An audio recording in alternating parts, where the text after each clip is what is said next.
ప్రధాని మోదీ బాల్యంపై ఒక కార్యకర్త తీసిన లఘు చిత్రం చలో జీతే హై. మోదీ బాల్యం బయోగ్రఫీ గాజువాక సిఎంఆర్ సెంట్రల్ ఐనాక్స్లో భాజపా కార్యకర్తలు అందరూ కలిసి వీక్షించారు.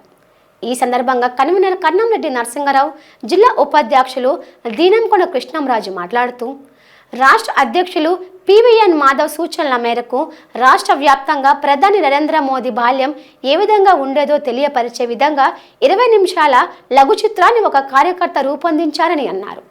కడు పేద కుటుంబంలో పుట్టిన మోదీ తండ్రి రైల్వే స్టేషన్లో టీ అమ్ముకునేవారని, స్కూల్లో చదువుకుంటూ తండ్రితో కలిసి మోదీ కూడా టీ అమ్మేవారని అన్నారు.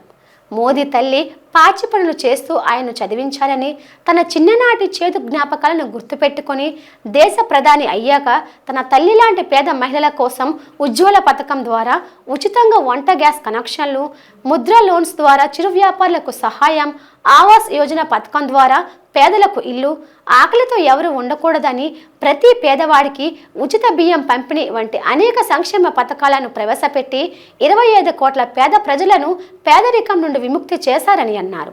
ఆయన్ను ఆదర్శంగా తీసుకొని తాము కూడా ప్రజాసేవకు అంకితమవుతామని స్పష్టం చేశారు.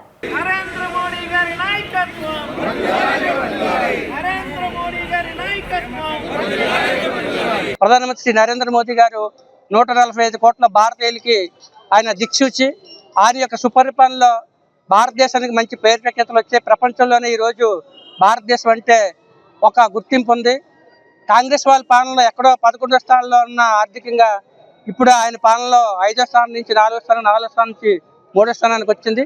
2047 నాటికి వికసిత భారత్ లక్ష్యంగా ఆయన నిరంతరం పనిచేస్తున్నారు. 2047 నాటికి మన స్వతంత్రం వచ్చి 100 ఏళ్ళు పూర్తవుతున్న శుభ సందర్భంగా ఖచ్చితంగా భారతదేశం ప్రపంచంలోనే నెంబర్ 1 లేదా నెంబర్ 2 స్థానానికి చేరుకుంటున్నానికి ఎటువంటి అనుమానం లేదు. ఇటీవలే GST సరళీకృతం చేసి అందరికీ కూడా మనకి వచ్చే నెల 2వ తేదీని దసరా పండుగ, కానీ ఈ నెల 22నే మన అందరికీ దసరా పండుగ వస్తుంది. GST సరళీకృతం చేసి అన్ని వర్గాల వరకు కూడా మేలు కూర్చే విధంగా చేసినందుకు ప్రధానమంత్రి శ్రీ నరేంద్ర మోదీ గారికి ప్రత్యేకమైన ధన్యవాదాలు తెలియజేసుకుంటూ, మోడీజీ గారి బయోపిక్ చూశాక ఆయన ఎంత కష్టాలతో బాల్యంలో కష్టపడ్డారో తెలిసింది.